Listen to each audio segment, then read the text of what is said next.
Ici Radio Pratique, votre radio culturelle préférée. Aujourd'hui, vous serez gâtés par notre émission spéciale, le Décompte Promustique 2015. Découvrez les plus grands succès et les plus grands artistes québécois des 150 dernières années. Accueillons maintenant notre première invitée qui nous parlera des différents courants musicaux de la musique folklorique durant le 19e siècle. Bonjour Madame Verrette, parlez-nous donc un peu de l'origine de la musique folklorique au Québec. Oui, bonjour et merci de m'accueillir sur le plateau aujourd'hui. Donc, la musique folklorique est d'origine européenne et elle est présente au Canada depuis l'arrivée des premiers colons français et britanniques. C'est une musique qui s'est répandue au travers le Canada par les commerçants et plus tard par les bûcherons. Donc, à ce que je vois, vous êtes accompagné aujourd'hui de Madame Blanchard, qui est aussi une experte de la musique du Québec du 19e siècle. Donc, Madame Blanchard, qui étaient les gens qui représentaient le folklore à cette époque? Bonjour! Le folklore était notamment représenté et interprété par les violonneux. C'étaient des gens qui n'avaient pas de formation classique. On peut les distinguer par la manière qu'ils tiennent leur violon. Jusque dans les années 1960 environ, ils constituaient le principal genre de musique de danse dans les campagnes canadiennes. D'après vous, qui marqua le plus ce style musical? Mais c'est clair, Mathieu Blanchard. Voici un extrait d'une de ses chansons intitulée « Dans tous les cantons ».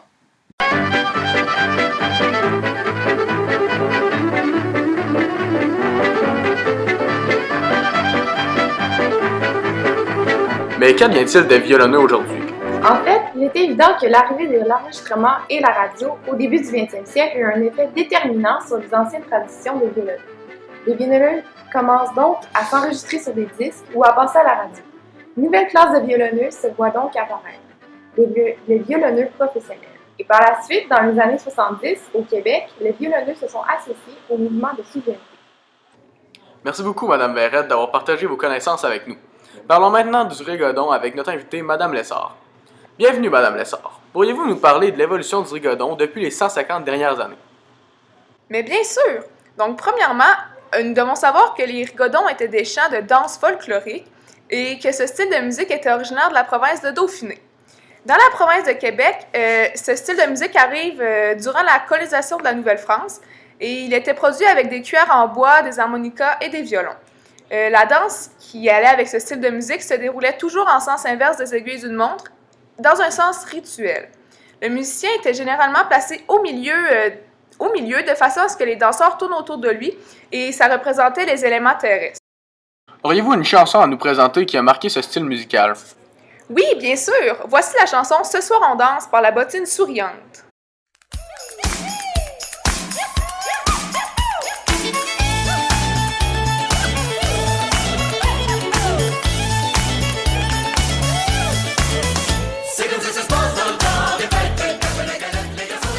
Oh, quand j'écoute des chansons comme ça, je me sens comme dans le temps des fêtes réunies avec ma famille. Vous avez tout à fait raison.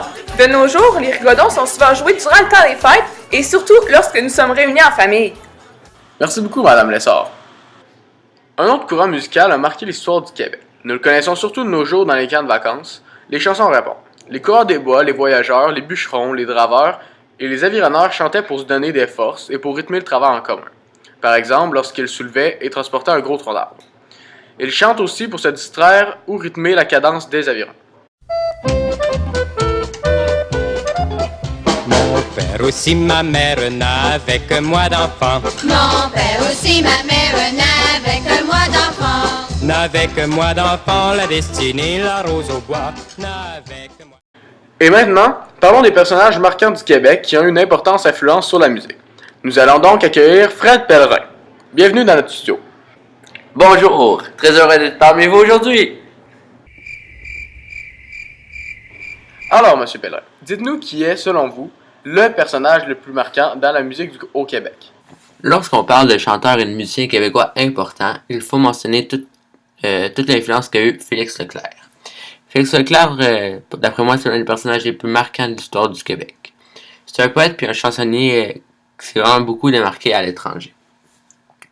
C'est grâce à un impresario parisien, Jacques Canetti, que Félix Leclerc enregistre plusieurs chansons et se rend jusqu'en France afin de chanter ses compositions. Il a rapidement eu du succès, puis après ça, il est revenu à Québec vers 1953. Il a enregistré son premier album en 1951. Aussi, en 1958, son intention était de partir faire une grande tournée en Europe pour faire découvrir dans le fond la musique québécoise à une audience européenne. Il était tout en pleurs sur le bord d'un fossé. Quand il m'a vu passer, il s'est mis à crier: Monsieur, ramassez-moi, chez vous, amenez-moi. Mes frères m'ont oublié. Effectivement. Et de votre côté, vous avez également eu du succès en France tout en mettant en valeur la culture québécoise, n'est-ce pas? Si je me trompe pas, vous avez 4 albums à votre actif. Oui, exactement, j'ai 4 albums. Je parle notamment de mon village Saint-Élie-des-Castons à plusieurs reprises dans mes contes. Je crois avoir mon propre style, comme un peu la Bolduc avait le sien. Ah oui, bien sûr, la Bolduc. Son vrai nom est Marie-Rose Anna Travers et est née à Newport en Gaspésie et morte à Montréal. Elle est auteure, compositrice, interprète québécoise, notamment la première chansonnière du Québec. Elle connaît un succès phénoménal auprès du public québécois et la consécration par le biais du disque. Mes amis, je vous assure que le temps est bien dur, il faut pas se décourager, ça va bien vite commencer, de l'ouvrage il va en avoir pour tout le monde cet hiver, il faut bien donner le temps. Bien sûr, elle a également donné à la chanson québécoise des années 1920 et 1930 un vent de fraîcheur. Elle a trouvé les mots justes et l'humour nécessaire en plein cœur de la crise économique des années 1930, en racontant le quotidien des petits gens de la ville et des campagnes. Et ça en plus dans la langue de son peuple. Elle a remonté une morale de nombreuses personnes. Bien sûr, c'est une femme importante qui se démarque dans le domaine de la musique québécoise. Alice Robbie fait aussi partie de cette catégorie. Elle est une chanteuse québécoise de chansons populaires latino-américaines traduites en français.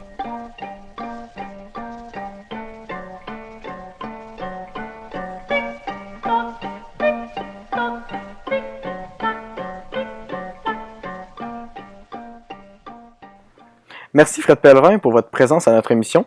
Donc maintenant, nous allons parler des groupes québécois, donc les Cowboys Fringants et le Colocasse. Ces deux groupes québécois sont des groupes de la relève musicale du Québec en popularisant la musique de style traditionnel. Les Cowboys font partie du mouvement néo-traditionnel. Ce groupe offre un renouveau de la chanson engagée au Québec. Voici un extrait des Cowboys Fringants, Les Étoiles Filantes.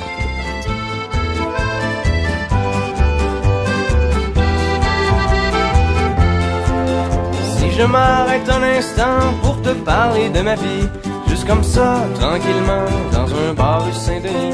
Je te raconterai les souvenirs. Donc, à la base, ce groupe a été créé afin de protéger des portions du territoire québécois et ils défendent les idées de gauche. Le Colocasse est un groupe hip-hop québécois fondé en 1995. Ils font la promotion de la protection de l'environnement, de la solidarité populaire et de la souveraineté au Québec. Donc, ces deux groupes disent tout ce que le gouvernement dit tout bas. Voici un extrait des Le Colocasse, Libérez-nous des libéraux.